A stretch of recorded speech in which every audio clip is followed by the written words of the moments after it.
Everyone, Erev Tov, good evening. Great to see everyone. We're going to get started. Thanks for being on time. That's pretty remarkable. And we are very excited to join together this evening to welcome not one, not two, but three special guests to TBS, and we're grateful to all of you for being here. Before I introduce our guests and we get started, just an announcement.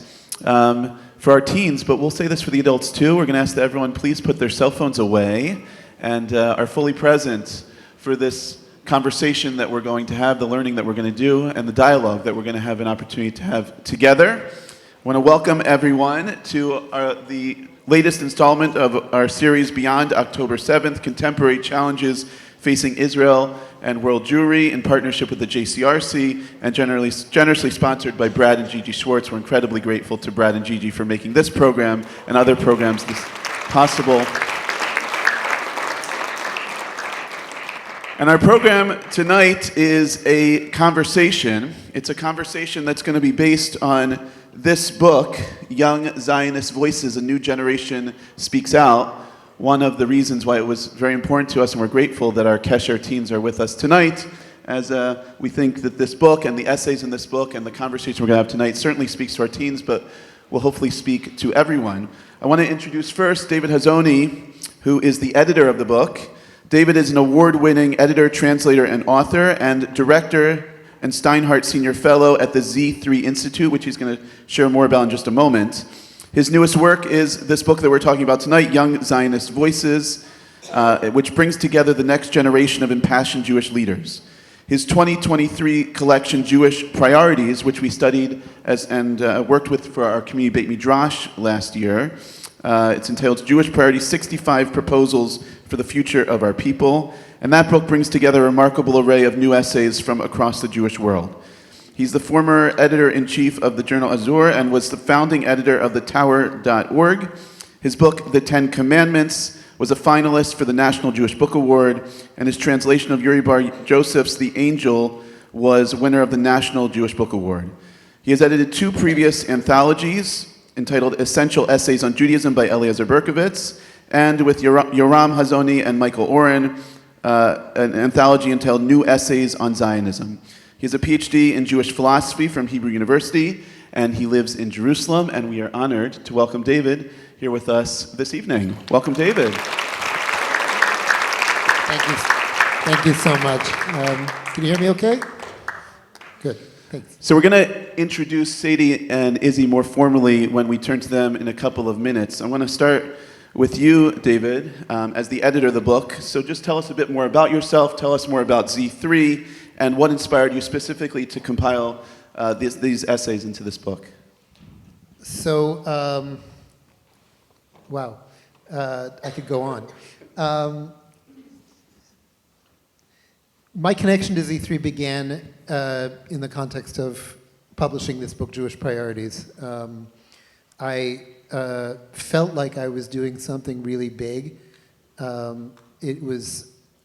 It started out smaller. It was like 30 essays, and it grew into a very large project where the concept was kind of for the first time in 1,000 years to bring together the totality of the Jewish people, from ultra-Orthodox to super secular, left and right politically, Americans, Israelis, and other diasporas, but also from many different industries. To each one was told, imagine you're giving a TED talk to the whole Jewish people. You know, you can talk about one thing, go. And it was kind of an experiment.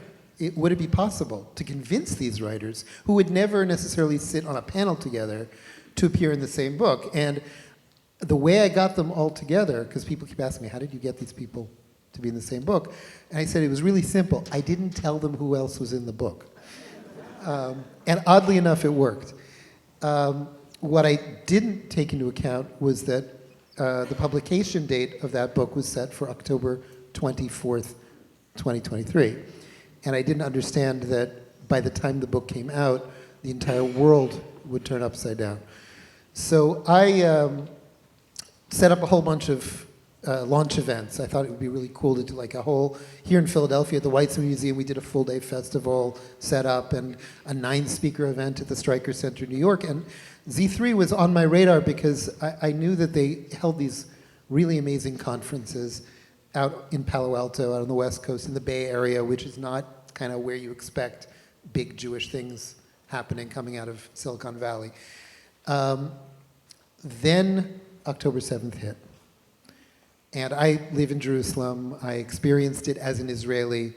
I woke up October 8th and had 5 children in uniform, 4 of them going to the front and seeing combat. It was a really powerful, traumatic experience for every Israeli.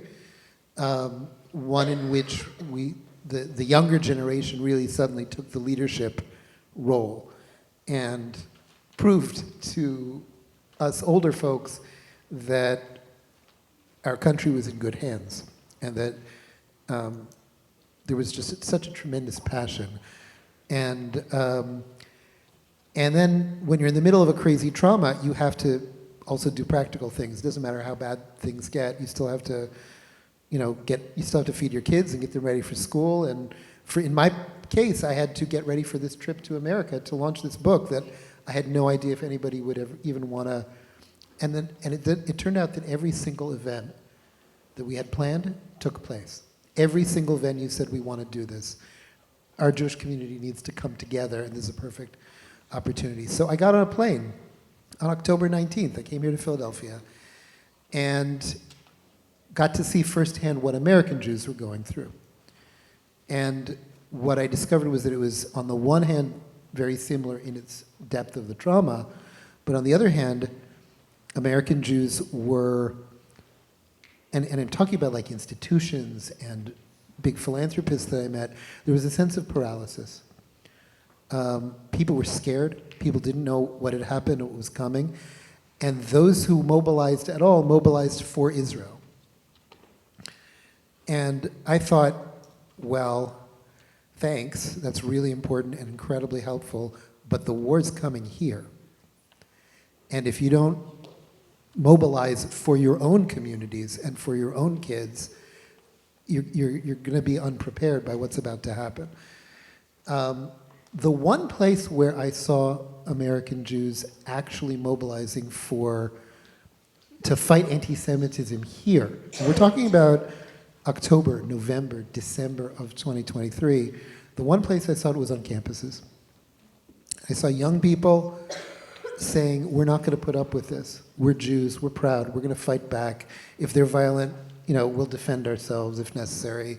We saw things happening, but they were all kind of disconnected and disjointed. And we thought, this is already where Z3 becomes a much more bigger part of my life, that the best thing to do would be to bring those leaders, those young leaders together.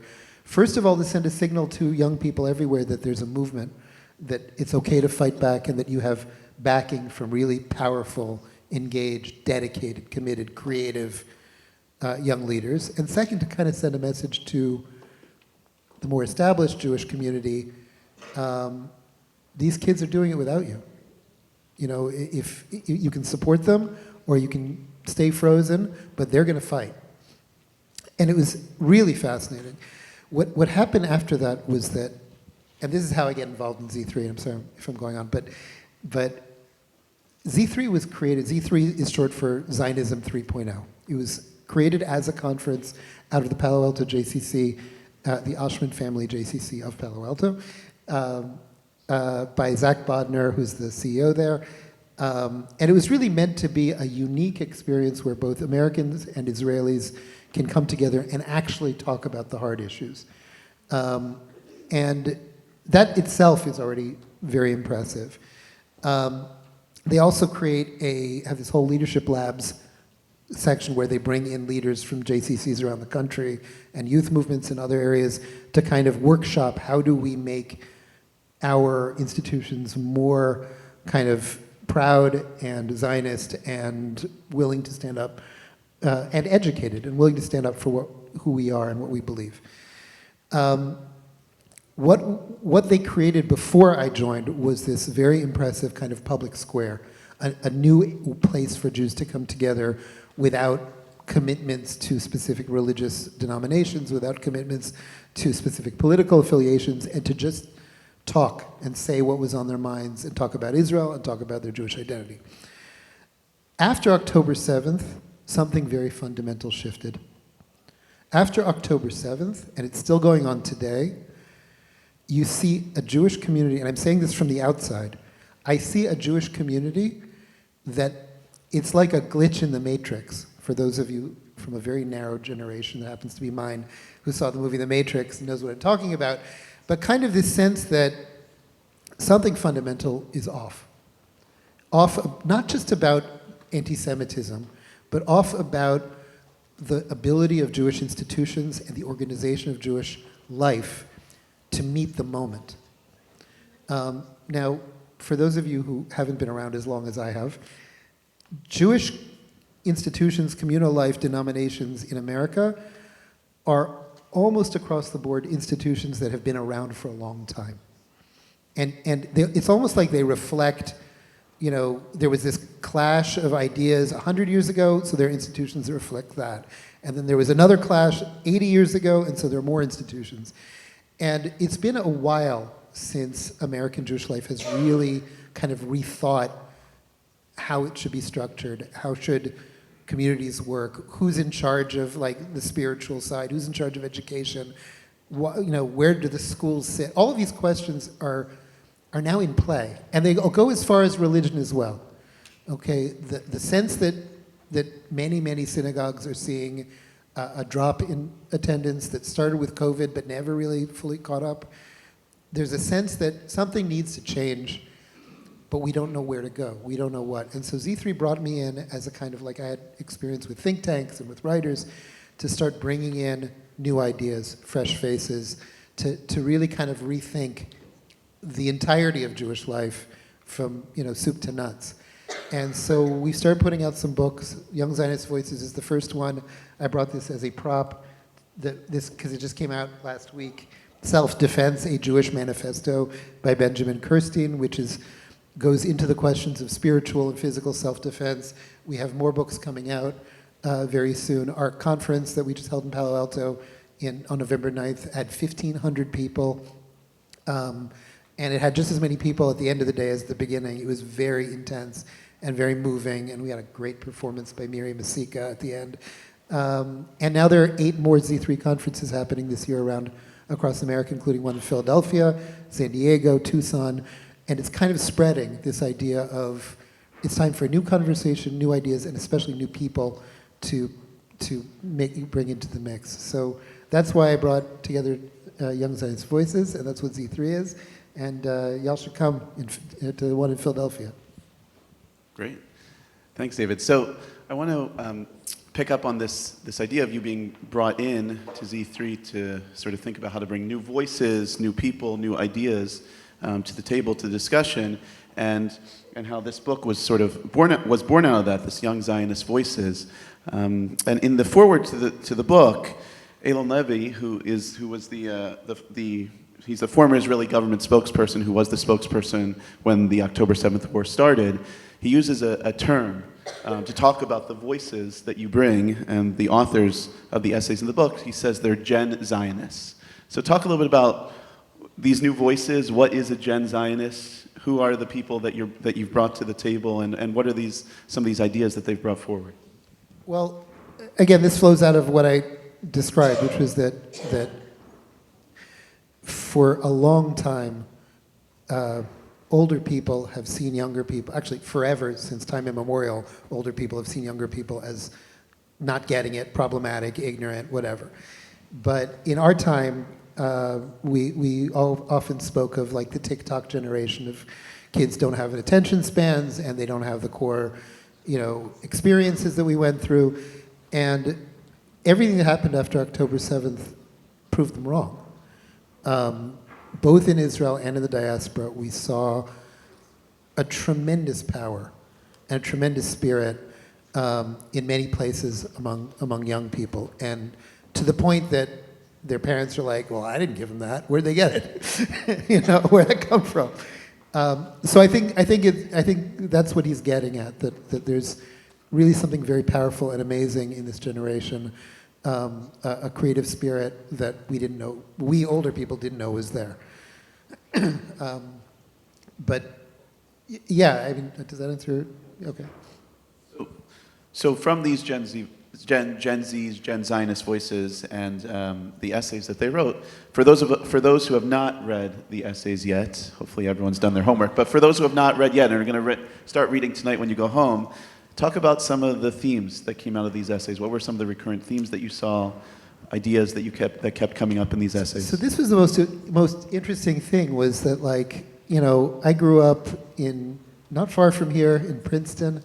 I was involved in Young Judea. My parents are Israeli, so I grew up speaking Hebrew. And I kind of thought, and I did the whole kind of Zionist thing growing up. And I found that the language and concepts that younger people are using are very different from what I grew up with. You have, first of all, a much greater connection to Israel that comes out of a much greater amount of knowledge, right? There's birthright. We grew up in a world where there were a lot fewer Israelis on Earth and in America. Most American Jews had never set foot in Israel. And we're now in a world where young American Jews can talk about how the land of Israel pulls them in, about their experience of first visiting. There were a few key themes that I think are worth mentioning. One is that several of them express the idea that Israel for me is not a refuge. Israel for me is not a dream. Israel for me is a source of inspiration that gives me what I need to be able to stay and fight here on my campus, in my community. So it's almost that Israel has matured to the point where it's exporting its energies rather than just acting as a magnet. That was number one. Number two was a sense of a kind of a merging of Zionist and Jewish identity, to the point where a few of them were saying Judaism is Zionism, okay? And trying to unpack what that means from a world where Zionism was kind of a side thing and Israel was a kind of a project in the works, whereas Jewish life was based entirely on the community and the synagogue and so forth. There was also an undercurrent of anger, and it has to be said.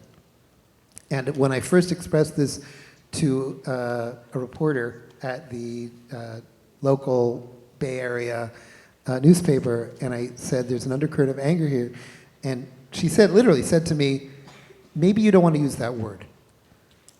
Right? This sort of need to couch our terms because of a certain set of mental habits that we've had. Well, I was even told maybe we shouldn't use the word Zionist on the cover. This is after October 7th. Because of the sensibilities, because not everybody's fully there, because. I feel like we really need to be past the time where we're playing these word games. Okay, we're in an existential crisis, and we need to figure out what is and what isn't working for us, and we need to be very blunt with the terms that we use. And in these essays, there is an undercurrent of anger towards older generations that you cannot ignore. Many of them felt like all these institutions and all these $100 million a year organizations meant to be defense organizations to protect us from anti-Semitism had failed them. And they're willing to say it. And if they're willing to say it, we should be willing to hear it. That's not a dominant theme. It appears here and there, but it's there. And I think that a lot of them have really kind of internalized, I overheard you guys talking about in the other room, somebody asked the question, what is Zionism? What does it mean? Right? And we live in this world where for 30, 40, 50 years we've been saying, well, we made a state, we made a country, what is Zionism now? And never having a satisfying answer. I think that Zionism, if you go back to what it originally was, and this is an essay that Einat Wilf writes in Jewish Parodies and is doing a book with Z3 on this subject. If you go back to original Zionism, it begins as a critique of life in the diaspora. Everybody from Pinsker to Herzl to Achad Am and Adi Gordon, they were all diaspora Jews who felt something, who something suddenly woke up and said, something's wrong, something's not working, something that results from centuries and centuries of being in this situation has finally put us in peril. And we've got to rethink everything from our deepest souls to our political organization. And so I think that Zionism today is a challenge of the spirit. It's a challenge to every single Jew saying, is this really working for us? Do we need to kind of rediscover a more ancient, we are the descendants of warriors and prophets and kings. Do we need to kind of rediscover some of that energy if we're to survive in the new world that we find ourselves in? So I called it somewhere else, I referred to it as Aliyah of the mind. That it's we don't have to all make Aliyah anymore, especially since we're so deeply connected. But what we do need to do is rediscover the critique and maybe think that some of our mental habits and some of our educational habits and some of our spiritual habits are part of what's caused us to find ourselves in this situation once again. Thank you, David. So we're going to come back to David, but I want to turn to our other guests now, and I'm going to introduce them with their bio, and then we'll turn to the pieces that they wrote. So first, sitting at the far end is Sadie Hilf. Sadie currently serves as the Senior Development Programming and Missions Associate at the Jewish Federations of Greater Pittsburgh. She holds a master's from Johns Hopkins University School of Advanced International Studies in International Relations and a mechanical engineering degree from Grove City College. In the past, she has worked with organizations such as Hasbara Fellowships, the New Zionist Congress, the Ramon Movement, Original Jewish Media, Tel Aviv Institute, Lost Tribe, and Taglit Birthright Israel, and as an intern in the Knesset. In other words, quite lazy. So, Sadie, we're going to turn to you in just a moment, but I also want to introduce Issy Lyons. Issy is currently a student at Columbia University studying international relations. Before that, she made Aliyah from Hong Kong and served in the IDF in a field intelligence unit. She has been published, of course, in the Young Zionist Voices.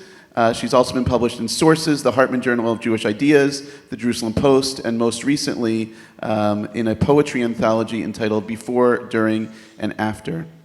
So I want to turn to both of you. Sadie, your essay is entitled The Amazing Tapestry of Our Identity, and Issy is entitled Seek Justice the Jewish Way. And we'd like to just start by if you could give us just a little synopsis of what you wrote about, what inspired you to write the essay that you did, and just a general overview of what's about. Of course, more than happy to, and I want to say thank you for having us here. It's a great honor. So my essay is about the tapestry of the Jewish people, and for those that may not be as familiar with what the idea of a tapestry is, it's a lot of different threads and fabrics woven together to reinforce and strengthen one another into a beautiful mosaic. And so I, in my essay, talk about, we've sort of conceived of Jewish identity as a bracelet with a thread shoved through beads of important Jewish moments, and that's sort of it, but it falls apart very easily. However, if we conceive of Jewish history and Jewish education, more importantly, as a tapestry where we can bring together diverse experiences and diverse backgrounds, we can build a stronger, more inclusive Jewish identity that more people can become involved with and build together a brighter future. Hi, everyone. Also, thank you so much for having us. So I want to explain a little bit about why I wrote about justice. Now, I finished the Army officially at the end of July 2023, and like the rest of my team and most people I knew in Israel, we were called back October 8th to reserve services on the border of Gaza. And sitting there, I was a brand new Columbia student. I was in the new group chats for incoming Columbia students, and I'm sitting there fighting in this war, right, that no one expected to happen, and also getting floods and floods of messages from Columbia students about how bad Israel is and how it's our fault and all these other things in the name of justice, right? In the name of social justice and saying that this is unjust. because of us, right? And I'm sitting there, I'm going, I'm pretty sure October 7th was pretty unjust, right? Like, we didn't deserve that. What am I doing here? And what's happened to the meaning of justice in this world? So I started asking around, asking other guys in my unit, asking, like, anytime I got my phone, I was calling my friends from America, from campuses. I was saying, what is justice? Why is this the new form of justice? What does it mean? I ended up talking to, like, my rabbi, my dad, a few other people. What is Jewish justice? And honestly, when I saw David's essay, I thought, okay, let me examine this. Let me see what is justice, what happened to it, and how did we come to such a difference in opinions on the definition of a very basic word. So let's turn to Issy, and if you could just expand on that a bit. Tell us, so what did you write about? What is Jewish justice versus Western conceptions of justice? How do you understand it, and what's the argument that you ultimately made? So I started with the most basic version of American justice that I could find, which was the Martin Luther King's quote in his famous speech, where he talked about the arc of moral justice and how it always bends towards justice and freedom and equality, and how the world's going to go into a better trajectory on its own and just have hope. And I was looking at that, and I was looking at, like, when he wrote that, which was shortly after World War II. I was thinking, how is this an arc towards a better future? Like, certainly before World War II was a lot better than World War II, and that wasn't an upward arc, right? And I was thinking, how can he think this? So that was my basis, and then I compared it to the Jewish conception of justice, which is staying on the derech, right? Which is our straight, clear path. And I used this metaphor where Martin Luther King's arc, which is an ever-changing, ever-shifting definition, which you can redefine to meet the trends and meet the time, with the Jewish conception, which is, we wrote it in the Torah thousands of years ago, justice is a combination of being charitable and being righteous, right? And if I said that what Jews need to do is we need to follow this. We need to follow the basic conceptions. We need to work towards being righteous, work towards being charitable, and we have to understand that that's our definition of justice. It's never changed, and we can't just assimilate to the times and change the word justice based on the current trends. Great. Just to quote Issy from the book, because it's so well written. She says, "Justice depends entirely on our efforts, and if we do not fight for it, it will not happen by itself. Our task, therefore, is to hold the line and actively strive for justice." So thinking about that, our task, therefore, is to hold the line and actively strive for justice, and we have to work towards justice. It can't be something passive, but something active. What does that mean? How has that played out, and how does that need to play out in a post-October 7th world for Israel, for the Jewish community around the world? I think that's a really long, complicated question, first of all. It is, correct. I think if I could answer that, I would have long graduated Columbia. Let's go with that. But I think that the path towards it is just sticking to what's righteous. Like, it goes back always to the question, why did I draft into the IDF? I was an 18-year-old from Hong Kong, right? And I did it because, in my mind, it was the most moral thing I could do, and it was the most righteous thing I could do. And I think that if everyone makes their decisions in the Jewish world based on these values, what's right, what's moral, what's just, then we work towards being better, stronger people in general. And I think that really, just sticking to our core values is the way forward. And I mean, I wish I had an easier way to say that. That's well said. And I think also something very interesting in your essay that I honestly had never noticed before, and I was really appreciative to read it, and it really got me thinking, was that you connected the word tzedek, justice or righteousness, with with light. And you point out that there's numerous places in Jewish tradition, in Jewish literature, where the two words are side by side or very close together. And you write in the book, we use our darkest moments in order to refocus to a brighter and more just future. So I'm curious to hear you reflect both on your experience in Israel and your experience in the IDF, now your experience on campus. Where have you seen those moments of refocusing? Where have you seen those moments of turning to justice in order to bring more light into the world? Well, I think that, my whole life, my parents have told me, my community's told me, we, the Jewish people, are the light onto the nation. That's where that idea came from, right?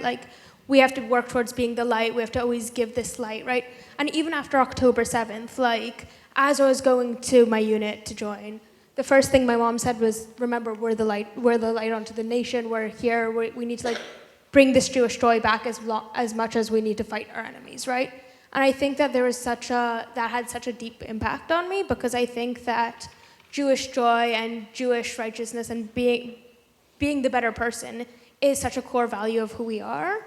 And I think that sometimes we forget that because, light's such a abstract concept. But I think that it is the first words in the Torah that are God created light and darkness, right? Long before he created the sun and the moon. So light's very clearly as abstract as it is today. It was back then.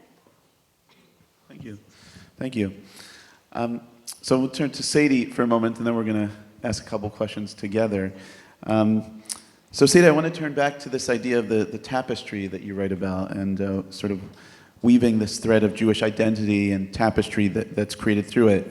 You write in your essay, the antidote to the profound anguish, disconnect, and confusion that characterize so many young Jews is Jewish pride. So a lot of the tapestry that you're writing about is both that pride in the past, but also that pride that we create in the present through this self-discovery of Jewish identity. So how can we cultivate that sense of Jewish pride today, especially speaking to our teens that are here tonight? Hello? There we go. So I think a great way to start developing Jewish pride is through Jewish education, and I just want to give a hand to your young people for coming out on a Tuesday night to talk and think about Jewish ideas. I'll tell you that you are in a lot better of a start than I was at your age. I was uninvolved and I was unengaged, so I want to say, great job, keep it up, and nothing is going to stop you. And I think through Jewish education, Jewish identity comes about. And it's very hard to be proud in something that you don't know what it is. I had a very basic understanding of what Jewishness was because most of my education came through non-Jewish means. And so I was always defining my Jewishness in opposition to whatever everything else was. And when I finally started getting Jewish education, I very much developed a Jewish voice, and then through that Jewish voice, Jewish pride.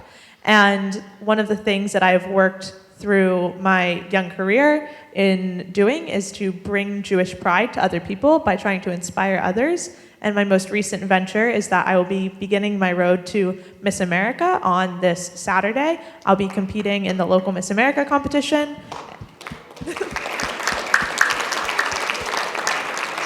And my community service initiative is the Blue Square Alliance, Stand Up to Hate. So say more about that in terms of the Miss American competition, the Blue Square for Hate. Why did you choose that as the initiative, and what message are you hoping to get across through this competition? So my competition in Miss America actually sort of began as just sort of poking around. One of my friends is the former Miss Pennsylvania. I am friends with the girl who ran for Miss Texas on a Jewish platform this past year. Her name is also, by the way, Sadie. And she works at Hillel in Texas, and she's a great girl. And so I asked a few questions, didn't think much more of it, and I had the local pageant director reach out and say, we need one more person to compete, would you consider?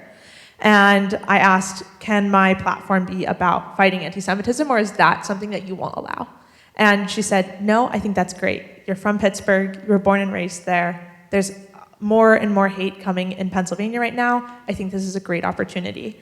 And so I was thinking about different Jewish platforms that I could take, and I thought that the best platform that I could take was the Blue Square Alliance, which is a primarily educative alliance to bring awareness to what Judaism is and what the Jewish people are and the things that we have done as a first introduction to talk about anti-Semitism more.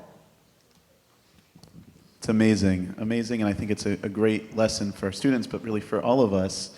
It's not just about talking the talk, but walking the walk, right? You write about Jewish pride, and now and you live it, and that's really inspiring for all of us. I will literally have to be walking a pageant walk Walking on the Saturday. walk, there you go. That's right. You're walking the walk. Well, we're all going to be cheering you on from Cherry Hill, New Jersey. That's for sure. I also know, based on your essay that you wrote, that you have staffed a number of birthright trips. The number has gone up since I wrote it. Oh, how many? Okay, how many have you staffed? So I've staffed over 12 Teglit Birthright Israel trips, including I was one of the people that coordinated the evacuation via cruise ship this summer. If you would like to know more about that, ask me after. But I've also led an additional about 10 delegations of college students on geopolitics tours around Israel between October 7th and present. So again, an amazing example, walking the walk and saying that Jewish education is important, and here's Sadie dedicating her life to Jewish education, so we're certainly appreciative and admiration of that. You write in the essay that really the most special thing about the trips that you staffed is seeing the Jewish pride and identity, the Jewish identity that these young adults develop over the course of their time in Israel on these birthright trips. And you accompany that with a couple of questions, which I'd love for you to sort of share with us now and answer as you do in your essay. But the first one is, why did it take these young people until the third decade in their lives to connect to Jewish life? Why are they forming that Jewish identity and that sense of Jewish pride essentially so late? Then you ask the question, why was it only upon their journey to Israel that connection began? And then third, you ask, is there anything we can learn from this to begin the process of Jewish identity building at an earlier age? So I think those are three very important questions. I'm wondering if you could speak to those a bit and how you've wrestled with the answers and continued the work that you do because of those answers. Of course. So we'll start with the first question. Why is it until people's third decade in life that a lot of people that go to Israel for the first time on Teglit Birthright Israel trips develop a connection to Jewish pride?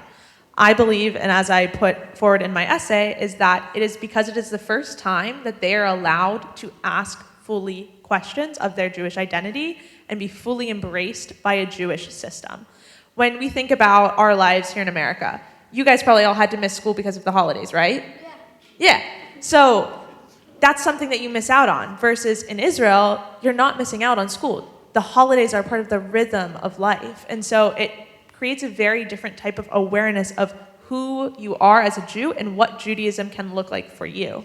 And so when people are confronted with a radically different approach and style of Judaism for the first time in their life, they're interested and they want to ask questions, as you know, all Jews do. And so they get to ask for the first time, and they're treated as an equal by their Israeli peers who a lot of times don't have an answer, but just try to show what their experience is. And the second question was why is it only upon their journey to Israel? Yes. Right. So it sort of goes hand in hand with the why when they're 30.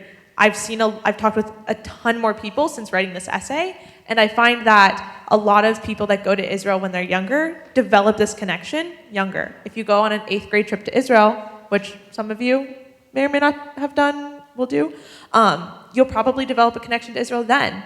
If you go on a 6th grade trip, it happens then. If you do a BYO passport trip, it happens then. It's when you're first often encountered with the fullness and the richness of Israeli culture that you can develop and begin to ask these questions. And the last, sorry, I don't have quite the best memory. The last question is what might we do? I think you sort of What just might we answered do? it, but what might we do to start it earlier? Try and sort of, as David said, of putting Israel's energy out into the world to make Israel more accessible. Unfortunately, as much as I would love it, we cannot take every single person around the world, Jewish and not, to Israel. That would be a lot more money. If you have the money, come talk to me. I'd love to talk. But we need to bring Israel to other people, and through investing programs like the Shlichim, through Jewish Agency, and other programs like that, I think that's one of the best, most concrete, easy ways we can really build this up. In response to what Sadie just shared, I think it's important for everyone to know that we have 31 10th and 11th graders from our Kesher High School program that we're taking to Israel, leaving on December 20th. Make some noise. So a lot of people who are here are going to be doing exactly what you said. So David, we'll see you in Israel in a month. We'll have to get coffee with the group. If you guys are in Jerusalem at all, if you're in Machane Yehuda, there's a little arayis stand like outside the shuk. Go get the lamb arayis. They're the best in the world. It's a spiritual experience. I can confirm that, and I'll show you where it is. Very good. So one more question before we turn to the whole panel up here, but I just want to hear a bit from Sadie and Issy, what you're seeing. I mean, Issy, you're on campus right now, what you're seeing on campus, what you're hearing from students, from your peers, what you're hearing through the Federation world, but also working with young adults and students as well in terms of what's the atmosphere, what are people saying, what are people doing? Okay, I will go first. I came from Columbia campus today. I'm actually on the leadership board for SSI, which is the Organization of Students Supporting Israel. So I'm very much...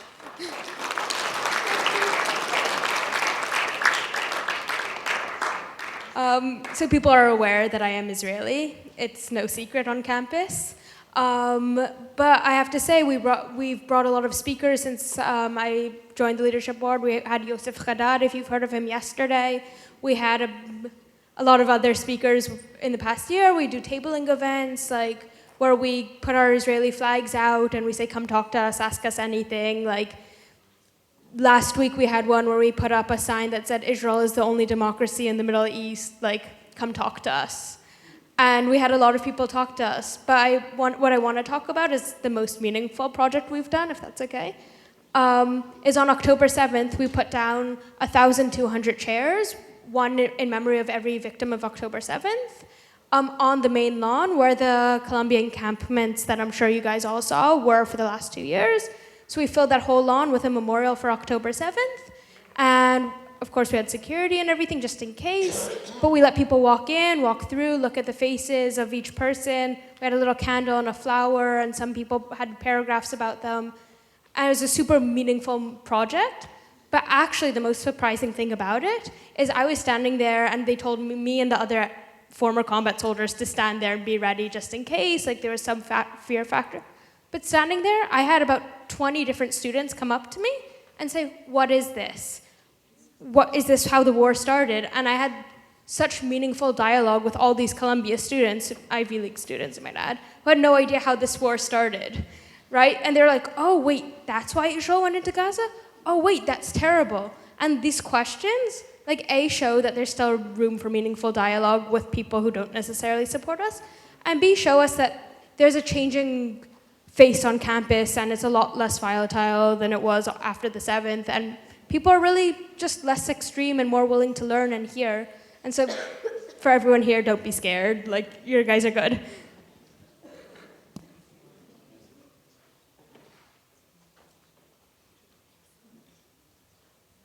So on October 7th, I was living in Italy as part of my master's program at Johns Hopkins.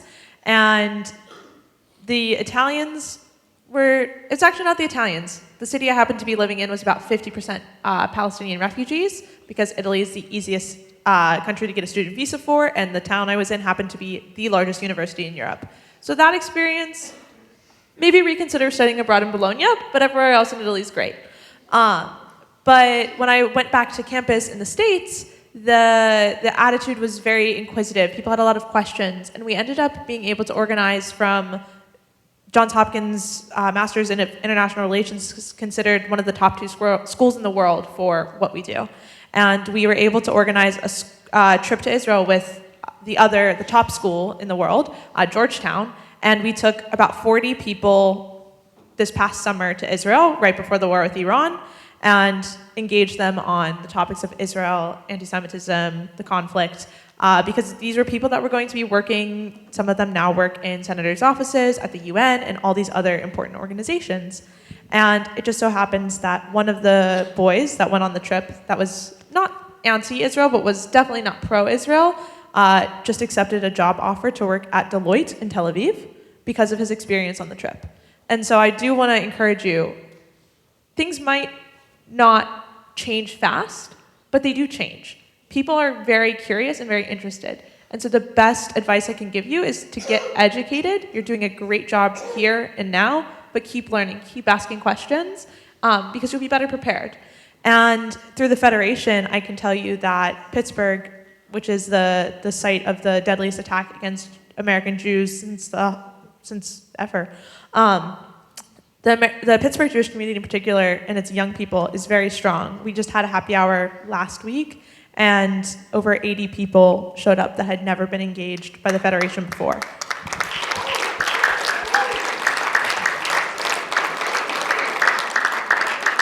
And there's a real craving for different things that people can do, and we're starting a Shabbat series through One Table, and we're going to be doing a volunteering trip through Birthright, and we're going to be doing things that people are interested in. So I think the future is bright, and if you have ideas, speak up. People want to hear them. Great, thank you both. So David, I want to turn back to you, as we're going to start to move towards conclusion, and then we'll have time for questions. But as we sort of look forward, Sadie just talked about looking towards the future, so let's look towards the future. What is the future of Jewish life in America, a Jewish American connection to Israel? What's the secret that's been revealed through this book and that you're seeing through these conversations that you're having? So I mentioned before Ben Kirstein, who wrote this book on self-defense. He just published a piece about the Z3 conference that he spoke at, and he did a panel that I moderated with Sarah Hurwitz, who wrote the book As a Jew.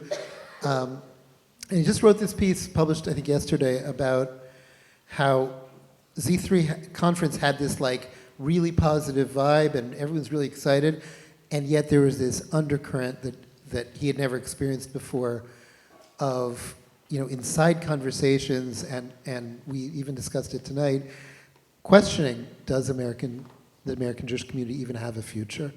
Is there a point where you say, pack your bags? And his answer is, well, that kind of depends on us.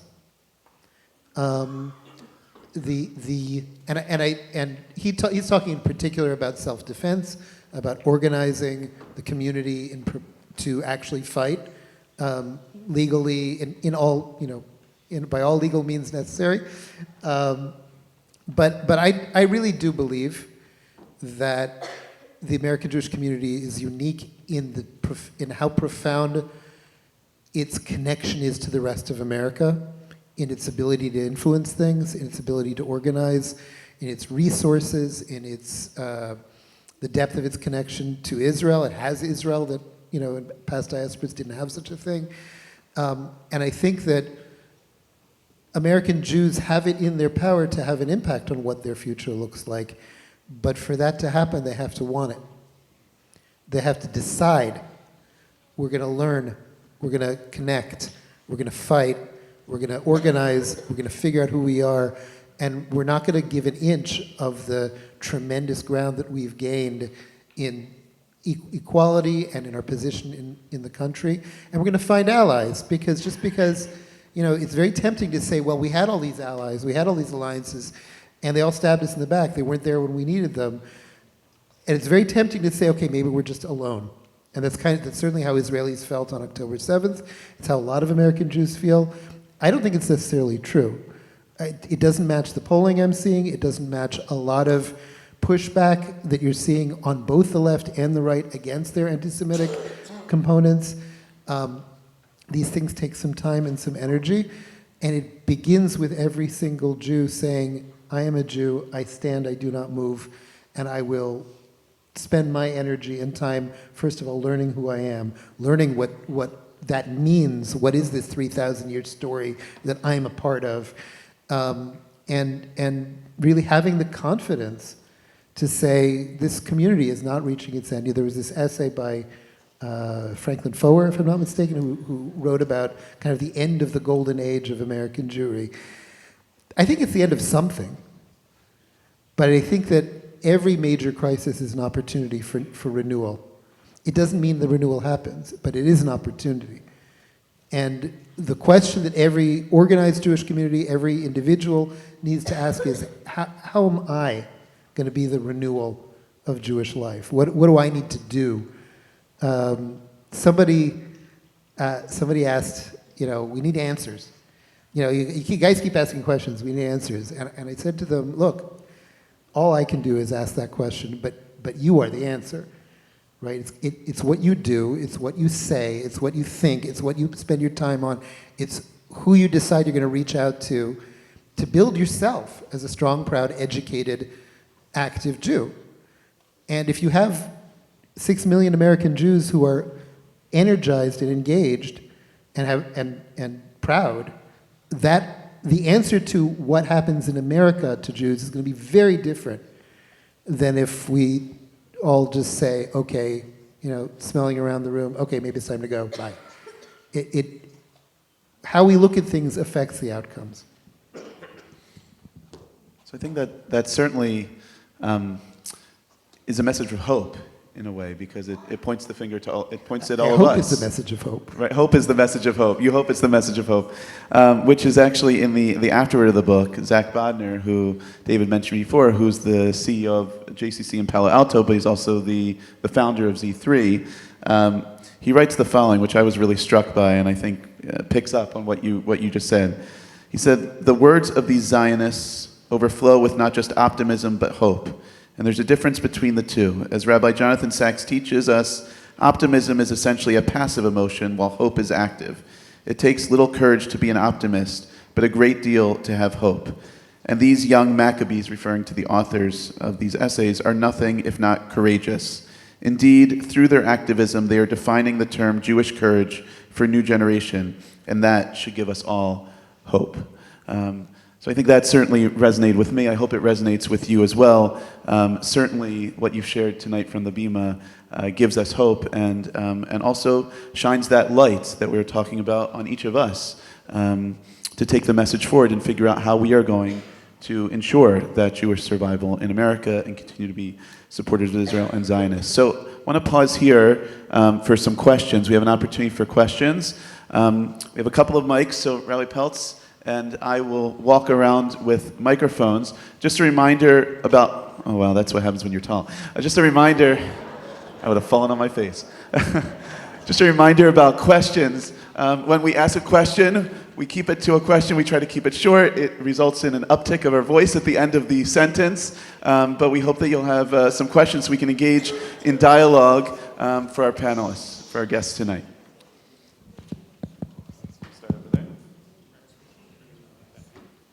All right, Lee.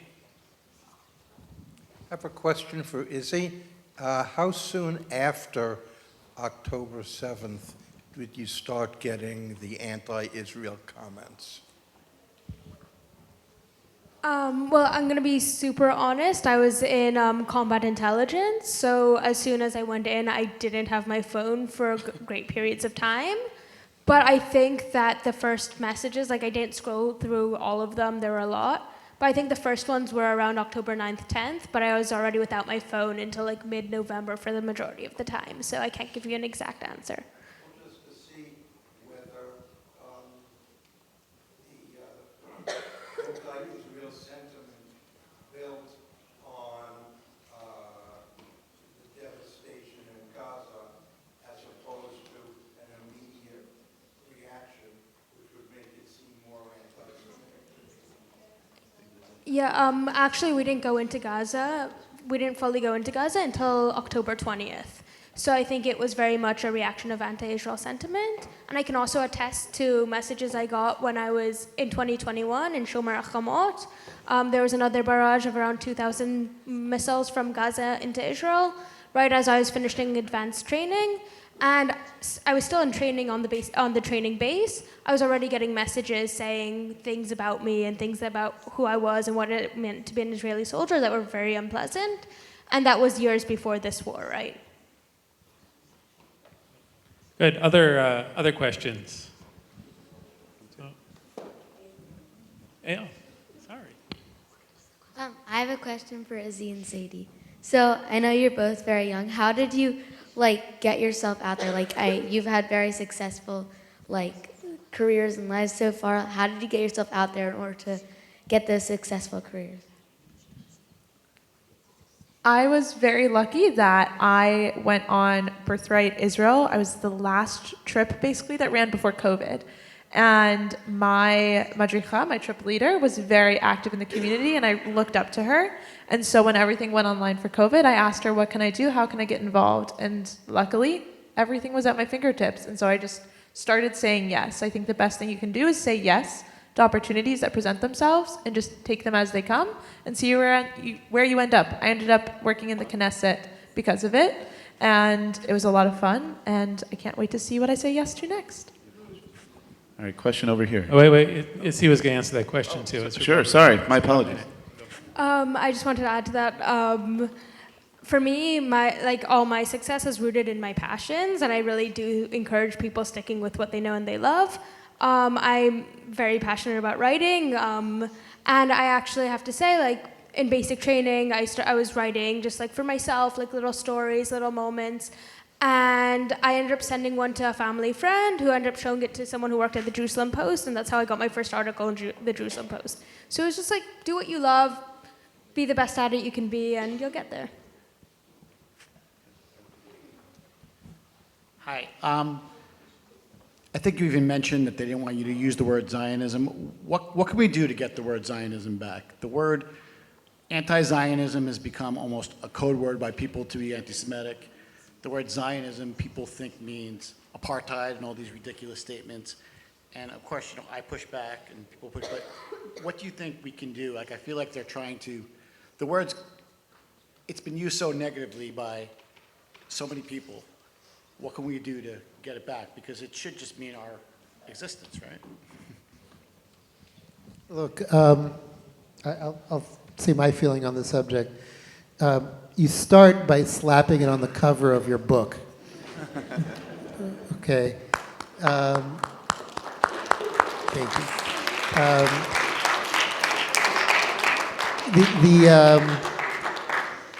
How many of you have noticed this phenomenon where people say, instead of the word Jew, they use the word Jewish person?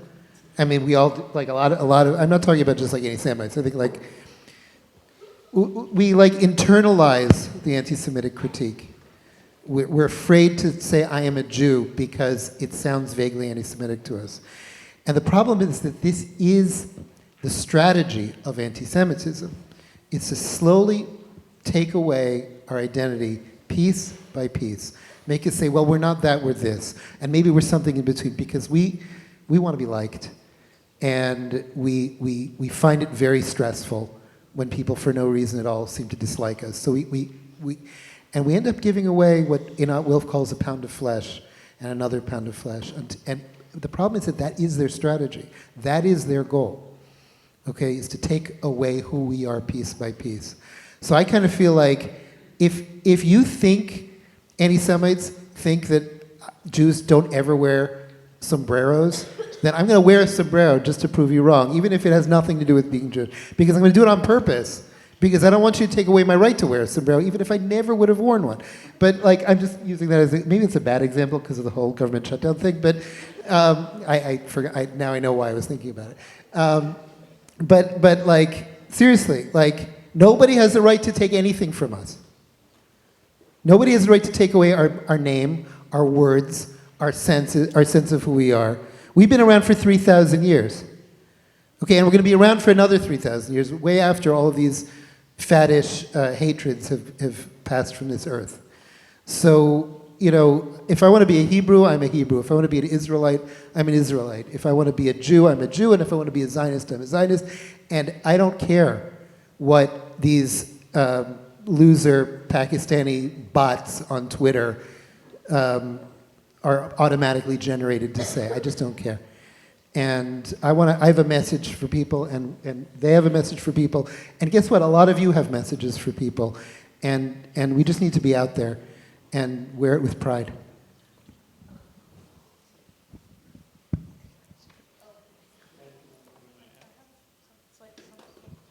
Just something small to add. I was working with college students before, during, and after October 7th to do campus activism, training them.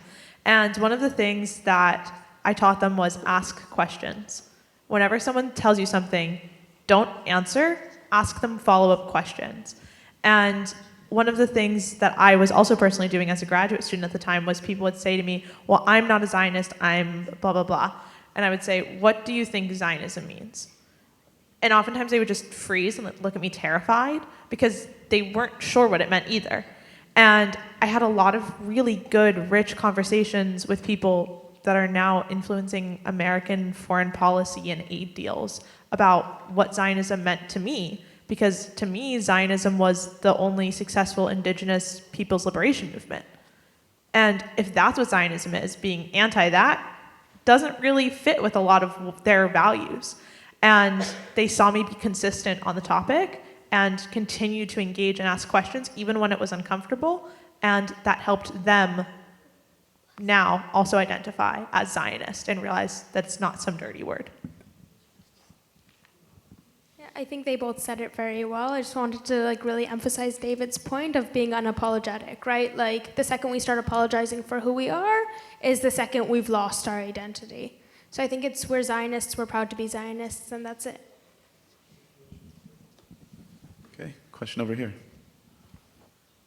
I'm thinking about Jews are pretty good at course correction. Whenever we have adversity, we figure something out.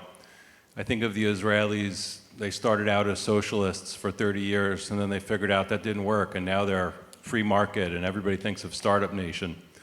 So for the American Zionists, what is it that we're doing wrong, and what's the biggest thing we can do to correct course? Because I think it's our weakness is causing the anti-Semitism in part.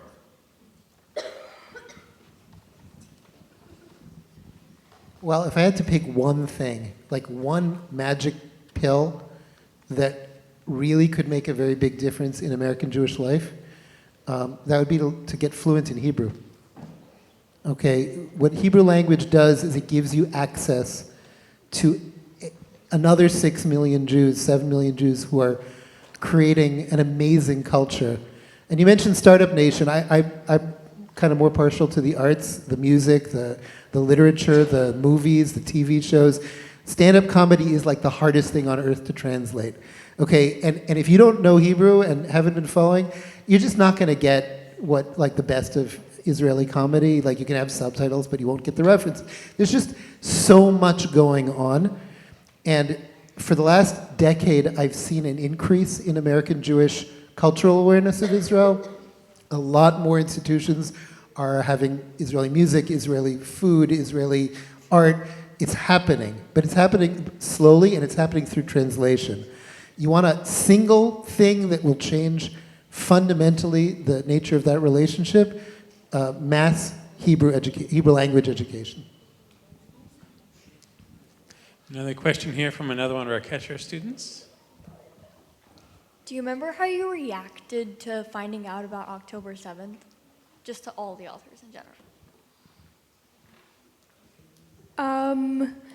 Yeah, I can give you my story if you want. I got out of the army just about a month before, and I flew to Hong Kong to see my family.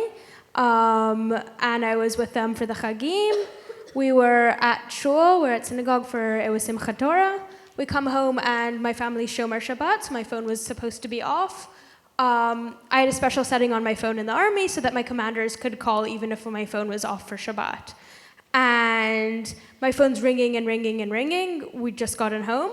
And my dad looks at me, he's like, why is your phone on? Like, your younger sisters are in the room. This is so impolite. Like, I don't care what you do in your own time, but why is your phone ringing in this room?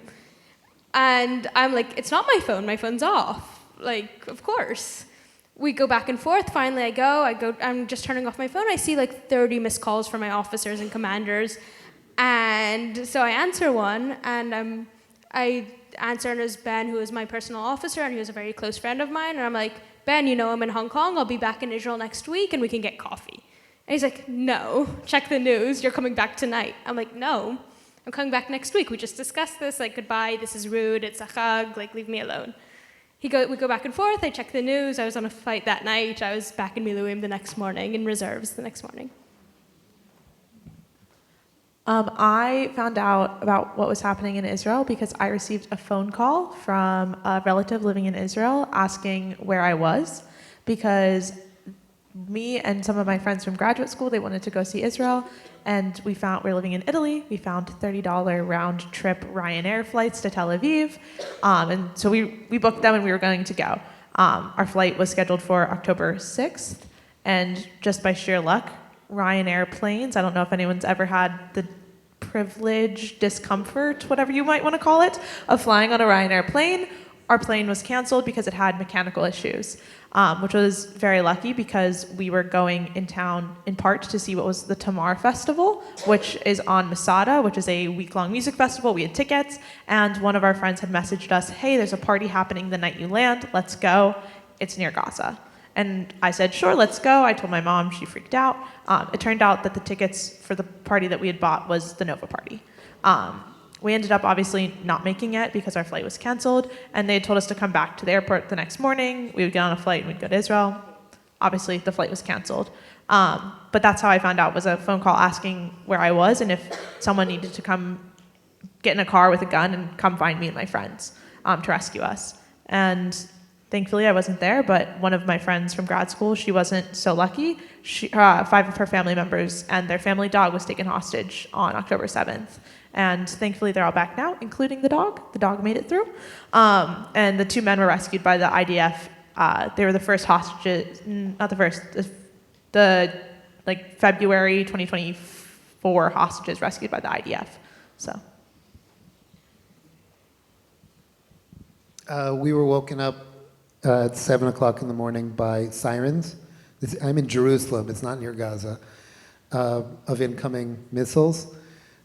We had planned on driving up to Haifa, where my in-laws live, which we do frequently on holidays.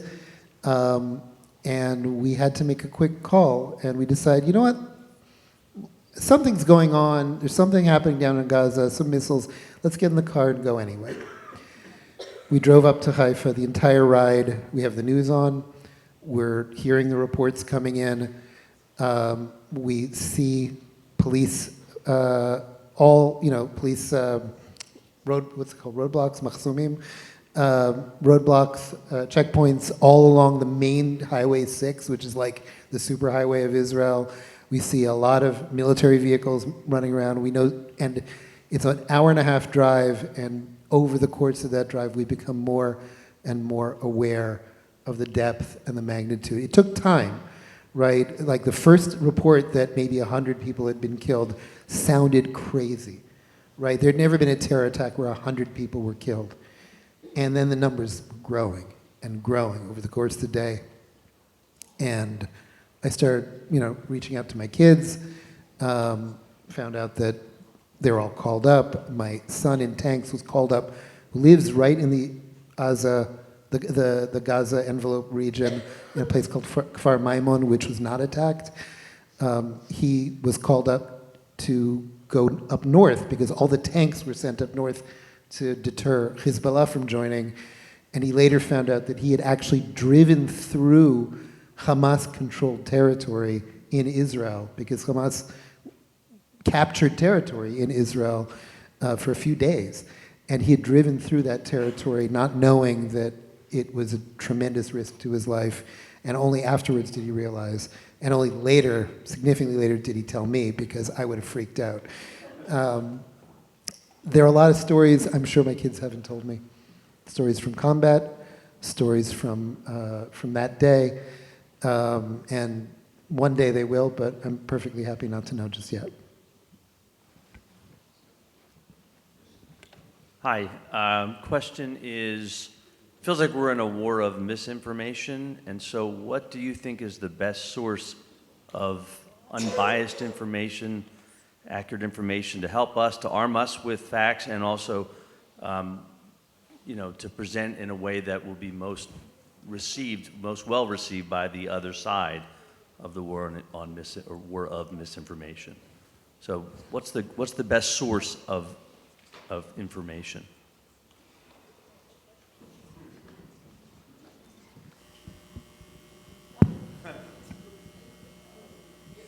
It'll go off in a minute, don't worry. It just happens every once in a while, don't ignore it. Look, let me start from the end of your question. The thing about a war is that it's not the same as a discussion. It uses words. But it doesn't use them in the same way. Okay, the Soviet Union developed highly sophisticated kind of word wars by changing the meanings of words. Okay, somebody asked me in Tucson, what's the difference, how do we distinguish between anti-Zionism and anti-Semitism? And my immediate response was, anti-Zionism is what the Soviets called anti-Semitism. Okay, they simply changed the word in order for it to be more effective for achieving the outcomes they wanted. When you're in a word war, when you're in a shouting match, and your life is being called into question, does Israel have a right to exist? We were just having this I don't remember who I was talking to today. I don't remember anything. I don't get into the debate over whether Israel has a right to exist. It's like asking me if I should be allowed to live. Okay, my instant thought when someone says, does Israel have a right to exist, is go to hell. Because do you have a right to exist? Why are you asking me? Why do I have to defend that? I have no obligation whatsoever to engage in any conversations with people who don't accept as a core premise that I have just as much right and my country has just as much right as any other country and any other people. So it's really hard to tell sometimes what kind of a conversation you're having, especially on social media, because there are a lot of people who pretend to start out soft and then go crazy. So one thing I would say is have in-person conversations with real human beings. I would say that whether or not your news sources become relevant at all depends entirely on the premise of what that discourse is, and if it's not an actual conversation with an actual human being who wants to know and is challenging but has their own assumptions, they're open to challenging, I'm all for that. But we are in a war, and an information war is not the same as a conversation or a discourse or deliberative discourse as American democracy is founded on. It's something else, and we need to recognize it, and we need to also fight it.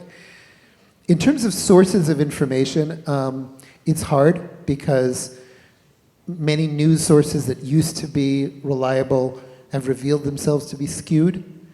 Much of the American conversation has polarized into different forms of propaganda. But I would say this. If you're reading a news source and there's one thing that you know, when they reach a topic that you know something about and you realize they're completely full of it, then you can safely assume they're full of it about everything.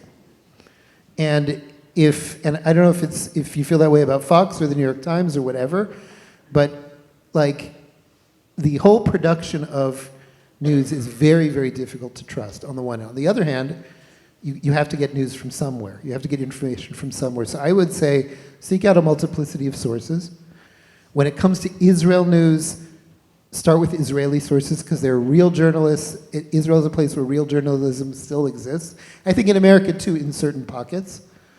But it depends on the specific journalist more than the platform. I follow Israel through Ynet is one example. Some people think but it's not the only one. There's several Israeli sources that are okay. But every news source gets something wrong now and again. So keep an open mind. The more hysterical or the more urgent the item is, the more likely it is to be wrong and skewed. Take a deep breath, wait for facts to come out, learn who you can trust based on their track record, and be skeptical at the same time. I just want to add to that actually that in my opinion it's super important to acknowledge that there's no such thing as unbiased news, right? Like every news source is biased in some way. There's no such thing as straight news anymore. That said, I do read mostly Ynet or the Jerusalem Post for my Israel news, but I have been reading New York Times as well just to get the other perspective a little, because I think it is, if we're in a war, as you say, I think it's as important to know what we say as it is what they're saying, right? So I think if you're going to argue facts with someone, you have to know what facts they're saying and what we're saying. And also for a good bit of humor, as I was telling David on the way here, I do read the South China Morning Post. It's a great read if you want some fun. I take a sort of unconventional approach. I read Al Jazeera Arabic because Al Jazeera Arabic is what is the Arabs think is happening. And I was very blessed to learn Fusha Arabic, so I can read it just straight. But you can also Google Translate it. Google Translate's a great opportunity. It's more or less correct on its Fusha Arabic, so you can see exactly what the Arab world is thinking about the war and about Israel and about all these other issues in a very straight from the horse's mouth way. And also, out of curiosity, who here uses Snapchat, or is that like not a thing anymore? Okay, Snap Maps. Someone get out their phone and open Snap Maps. Okay, go to the area of, that Israel's in and click and see if there's any public stories in Gaza. There almost always is. You can see exactly what is happening in almost any portion of the world, including Gaza, from people posting from there. And this is something you can download on your phone that's free. Are there stories? Do you know where Gaza is? Should have started with that. All right. While we're looking that up, we have time for one more question, then we're going to wrap up. Now, Rabbi Wexler said I only have one question. However, and I will only ask one question, but Issy, please, while you're answering that one question, please slip in what a nice Jewish girl like you was doing in Hong Kong. So the real question is, you now live in a world very, very different from the world that my wife and I grew up in. When we were in New York City, when we were in college, the world was very Jewish. It was still very Jewish. It was changing, but it was very, very Jewish. And the demographic of the schools, the demographic of the city has changed remarkably. When I look at my alumni newsletter and I look at the recent classes, these names are Asian, these names are Middle Eastern, these names are not the Jewish neighbors we had from New York. The faculties of the schools have changed. They're not the same names that we associated with and took lectures from. So you're facing an entirely different demographic. Who you see on campus, who you take courses from. I fear that you can't make the kinds of inroads that you want to make. And I really don't understand how you can. And if you can explain it to me, happy to hear it. I just want to start off by saying that, first of all, that's a really good question, and it was something that I was deeply concerned with when I was coming from Israel, where I'd built a beautiful community and I had like a lovely life, and I was in Tel Aviv University. When I was coming to Columbia, that was my main concern, was is this degree still worth what it once was? Can I still benefit from it and reap all the rewards from it that everyone before me had told me to when they told me to apply here, right? And I have to say, the Hong Kong thing we'll explain after, privately if you want. There's 5,000 Jews there. We have 7 shuls, modern Orthodox school. It's great. Great kosher food. In Columbia, I don't know, I was really nervous about that coming in. And I have to say that, like, my first challenge, my first sign, was we were given, before I got to campus, the sign-up form for like the new most coveted class in Columbia taught by Hillary Clinton, right? And you'd write 3 essays to be like accepted into class and go through a background check and a bunch of other things. And I first saw this form, I'm like, okay, there's no way I'm sitting in uniform on base here. Like, there's not a chance they accept me to this course. And in the essay I wrote, hey, I'm a Zionist, I'm an IDF soldier, I want to learn like real world politics off the ground level. Like, I wrote about that, and Hillary Clinton accepted me to her course, so she's been my professor for the last semester, actually. So I have to say that no doors have been closed to me as a Zionist or as a Jew yet in Columbia, and I think that while maybe the demographic on paper looks very different to you sitting here, I think the media definitely does overly play off the fear factor, especially for like younger people looking at social media and all this. Because from what I found that Columbia is still 25% Jewish, and I can still go to Hillel and Chabad and a million other places and be fully immersed in Jews. And if I didn't want to, I didn't have to have a single non-Jewish friend there, right? But I also did want to branch out and see what it was like. And, I joined the triathlon team, and there I was like, hey, I'm Jewish, I'm Israeli, I'm not going to compete on Shabbat. And again, no anti-Semitism, nothing. Everyone was happy to have me, accepting. And I have to say, I think it's just super overextended, and it's really not as bad as it seems.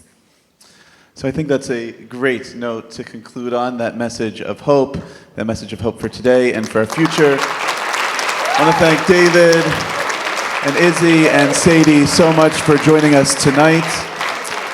Also, a big toda rabba again to Brad and Gigi Schwartz to making this program possible.